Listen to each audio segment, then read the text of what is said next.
Londrina, Paraná, existe um bairro, Xangri-Lá, que se divide em dois, Zona A, para a classe mais rica e Zona B para a classe média. Morando no segundo, com poucos anos de casada, contratei uma jovem para cuidar de meu filho pequeno enquanto eu ia para a faculdade, e aprender datilografia em máquina elétrica, antiga IBM de esferas, com a qual ele trabalhava em casa na época. Jovem de uma numerosa família evangélica, 5 irmãs, sendo seu pai ex-motorista de ônibus, recém-despedido, por vício em bebidas. Sua mãe, embora tendo casa própria, e não sabendo como sustentar a família, distribuiu as filhas maiores para cuidar de crianças, morando no local de trabalho, enquanto fazia e vendia artesanato de casa em casa.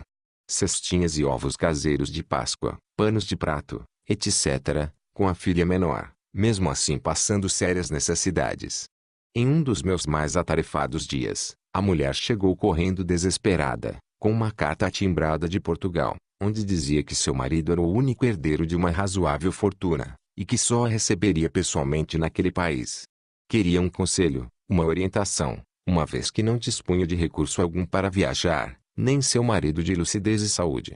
Sem tempo para pensar na solução para o problema, com o telefone tocando, criança pedindo uma madeira, num estado de grande irritação pela interrupção de meus afazeres, mas sem coragem de dizer a ela que era um problema sem esperanças de ser resolvido, falei a primeira resposta que me veio à mente ao mesmo tempo em que pensava: que ridículo, uma pessoa ser tão religiosa e tão sem fé.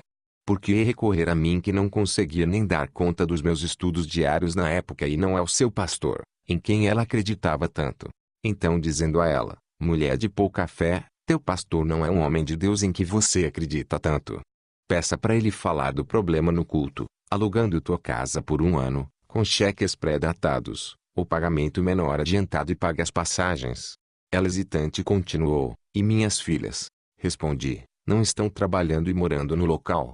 Sem eu mesmo acreditar no que estava falando, só para me livrar dela que andava em volta de mim com a carta na mão, completei: se conseguir alugar a casa e comprar as passagens, posso ficar também com a pequena até vocês voltarem.